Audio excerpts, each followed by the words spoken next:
Protozoa होता है जो कि 5 टाइप्स के होते हैं, जिसमें ओवेल है, फेल्सीपैरम है, उसकी डिफरेंट टाइप्स हैं। आम आदमी को अगर किसी तरीके से कोई मलेरिया की कोई शिकायत हो जाती है तो फिर उसको किस तरह से पता चलेगा कि सिर्फ बुखार एक वजह होती है? और ख़ास तौर पे अगर आप बच्चे के बारे में पूछें, क्योंकि छोटे बच्चों का तो वैसे ही उनको जज करना मुश्किल हो जाता है, तो फिर कैसे पता चलेगा कि उनको मलेरिया हुआ है?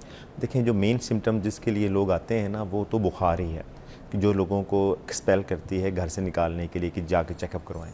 लेकिन इसमें थोड़ा सा डिफरेंस ये होता है कि जब मलेरिया का बुखार होता है ना, उसका पैटर्न अलहदा होता है। इसमें होता है कि कंटिन्यूस फीवर, बाज़ बुखार ऐसे होते हैं बीमारियों के जिसमें बुखार उतरता है नहीं है, होता रहता है, ठीक है, दवाई से कम हो जाता है। लेकिन इसका ये जो पैटर्न है मलेरिया के बुखार का, वो ये होता है, उसको कहते हैं इंटरमिटेंट फीवर। ये बुखार कभी उतर जाता है खुद ब खुद और कभी चढ़ जाता है। अच्छा। और इसके मुख्तलिफ, क्योंकि ये होता है ख़ास किस्म के प्लाज्मोडियम से, प्रोटोजोआ होता है जो कि 5 टाइप्स के होते हैं, जिसमें ओवेल है, फेल्सीपैरम है, उसकी डिफरेंट टाइप्स हैं। अच्छा। और जिस टाइप से ये इन्फेक्ट हुआ है, जिस टाइप से ये मलेरिया हुआ है प्लाज्मोडियम से, क्योंकि ये मॉस्किटो बॉर्न होता है, मॉस्किटो बाइट करता है, तो ये प्लाज्मोडियम आपके जिस्म के अंदर जाता है, तो वो उसके मुताबिक आपका फ़ीवर का पैटर्न होता है। बाज़ का फ़ीवर आपको 12 आवर्स के बाद होता है, बाद 72 आवर्स के बाद होता है, और बाद 48 आवर्स के बाद होता है। एक तो ये डिफरेंस होता है।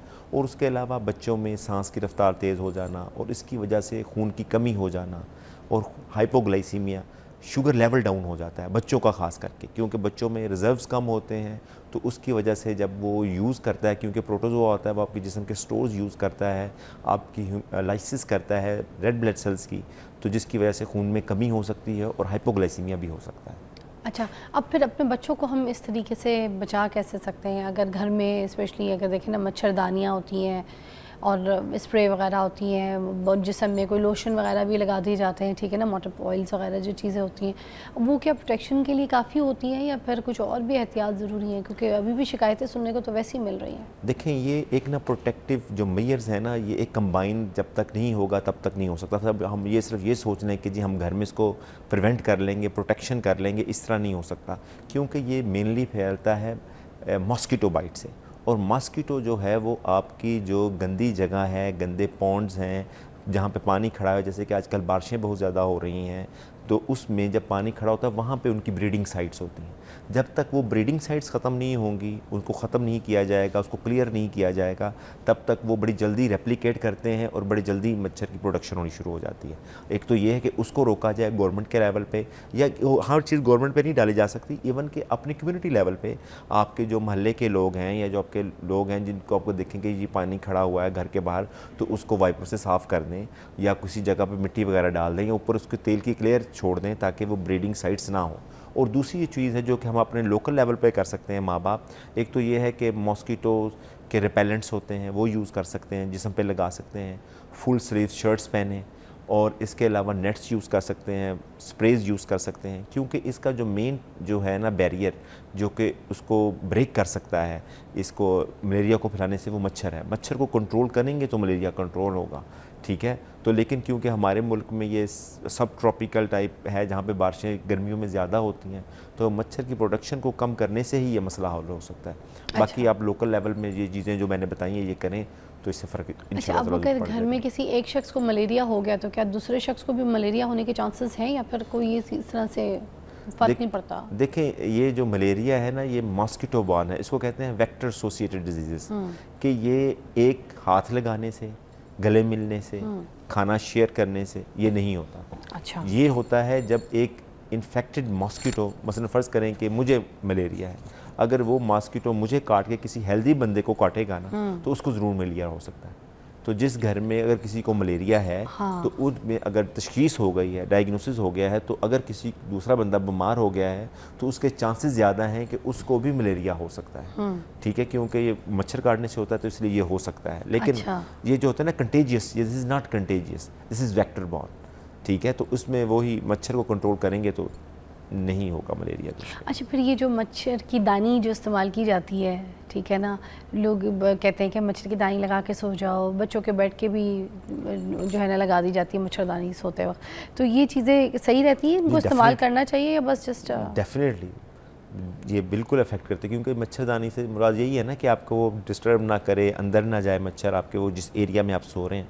तो वो आप उसको बैरियर कर देंगे, उसको अंदर नहीं जाने देंगे, वो ट्रांसमिशन नहीं होगी और मलेरिया नहीं होगा। तो ये एक बेहतरीन तरीका है, ये यूज़ करना चाहिए। क्योंकि शुरू में इन द एवोल्यूशन जब ये मलेरिया की हिस्ट्री जो हम पढ़ते हैं ना, उसमें ये मुख्तलिफ़ चीज़ें उन्होंने ये देखी कि जी क्या वजह है कि जिन बच्चों में या जिन बड़ों को जो मच्छरदानी यूज़ करते हैं, जब ये डायग्नोज नहीं हुआ था, तब ये जो है ना इसकी डिस्कवरी नहीं हुई थी कि मलेरिया क्यों होता है। तो उसमें ये देखा गया था कि जो नेट्स यूज़ करते हैं या जिन के इर्द गिर्द आग लगा के सोते हैं घरों में, वो धुएँ से भी मच्छर दूर भागते हैं, या जिन लोगों में इलाकों में बारिशें कम होती हैं उनमें मलेरिया की या इस तरह के बुखार की जो इंसिडेंस है वो कम है। तो फिर इस तरह से आस्ते आस्ते इसकी एवोल्यूशन हुई और ये एक मेथड है इसकी प्रिवेंशन के लिए, ये यूज़ करना चाहिए जिन इलाकों में ये है मलेरिया। अच्छा, अब ये जो बुखार हो रहा होता है बच्चों को, ठीक है, क्या उससे हम ये जज कर सकते हैं कि ये बुखार अगर 3 दिन का हो गया है और अगर बुखार 102 है, 101 है, 103 तक जा रहा है तो ये मलेरिया है? या अब जब डेंगू और मलेरिया के दरमियान का भी जो फ़र्क है ना, वो करना बड़ा मुश्किल हो जाता है। फिर आम इंसान किस तरीके से इस चीज़ का फ़र्क करेगा कि बच्चे को क्या इशू हो रहा है? देखें, ये तो क्लिनिकल डायग्नोसिस होता है। क्लिनिकल डायग्नोसिस ये होता है कि जी जो डॉक्टर है वो ही डिसाइड करता है देख के कि जी इसका पैटर्न क्या है। जैसे मैंने आपको पहले बताया ना कि फ़ीवर किसी भी बीमारी की वजह से जो मेन सिम्टम्स होती हैं ना, जैसे गला ख़राब हो गया उसमें भी फ़ीवर होता है, आपका पेट ख़राब हो गया, टाइफाइड हो गया, उसमें भी फ़ीवर होता है, लेकिन उसमें फ़र्क होता है। लेकिन उसमें जो सबसे मेन चीज़ ये होती है मलेरिया के लिहाज से कि अगर बच्चे को कोई फोकस नहीं है, फोकस से मुराद है कि जो कि आपको ओबियस चीज़ नज़र आ रही हो कि जी इसकी वजह से बुखार हो रहा है, जैसे कि पेट ख़राब है, जैसे कि गला ख़राब है, उसकी वजह से बुखार आपको नहीं मिल रहा, तो दैट हम फिर कहते हैं कि जी नॉन फोकस अगर नहीं मिल रहा तो उसमें हम फिर डिफरेंशियल सोचते हैं कि जी it can be due to malaria, it can be due to typhoid, it can be due to UTI।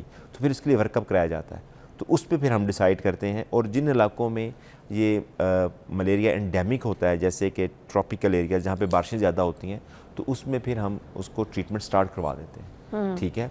और रहा डेंगू का थोड़ा सा डिफरेंट होता है, क्योंकि ये जो मलेरिया है ये और डेंगू ये दोनों मॉस्किटो बॉर्न डिजीज़ हैं, लेकिन जो डेंगू है वो वायरल इन्फेक्शन है और जो आपकी है मलेरिया वो प्रोटोजोल इन्फेक्शन है।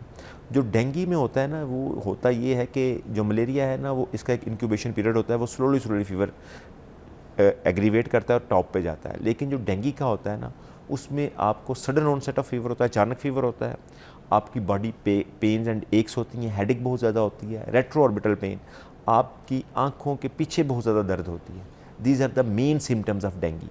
और डेंगू में जो मसला है ना कि dengue is a dynamic disease, कि मलेरिया तो है ना कि चली जा रही है, अगर आपके 4-5 महीने से भी जा सकती है, इससे ज़्यादा भी रह सकती है आपके जिस्म के अंदर, कि स्लोली उसका बर्डन बढ़ रहा है या उसमें कोई इतनी जल्दी अफेक्ट नहीं आता बॉडी के ऊपर। लेकिन जो डेंगू है ना, उसको अगर आप ट्रीट नहीं करेंगे, उसको डायग्नोज नहीं करेंगे, तो वो जानलेवा भी साबित हो सकता है। क्योंकि डेंगू में 3 फेजेज़ होते हैं, एक होता है फेब्राइल फेज़, एक होता है लीक फेज़ जिसमें आपके जो खून की नालियां हैं ना, उसमें जो होते हैं पोर्स वो खुल जाते हैं और आपका जो पानी है, जो फ्लूइड्स है, वो आपके पेट में दाखिल होना शुरू हो जाता है, आपकी फेफड़ों में दाखिल होना शुरू हो जाता है, जिल्द में दाखिल होना शुरू हो जाता है, जिसकी वजह से स्वेलिंग हो जाती है। और जब पानी नालियों से बाहर निकलता है, वेसल से बाहर निकलता है, तो उसकी वजह से आपके गुर्दों पे, जिगर पे, दिमाग पे, स्किन पे असर आते हैं और renal failure, liver failure, cardiac problems होनी शुरू हो सकती हैं। अच्छा, हाँ जी, तो उसमें फिर हमने इसको कहते हैं कि leak phase, this is the leak phase. अच्छा। और डेंगू में और मलेरिया में फ़र्क ये है कि लोग डेंगू में जब फीवर उतरता है ना, तब ख़तरे वाली ज़्यादा बात होती है, ठीक है, उसको कहते हैं लीक फेज। वो एक पीरियड होता है 10 to 48 आवर्स, ठीक कि है। 2 दिन के अंदर वो ख़तरनाक पीरियड होता है कि उसमें अगर लीक फेज़ अगर है तो उसको मॉनिटरिंग करनी होती है और वह दाखिल करके करना होता है पेशेंट ठीक है। को।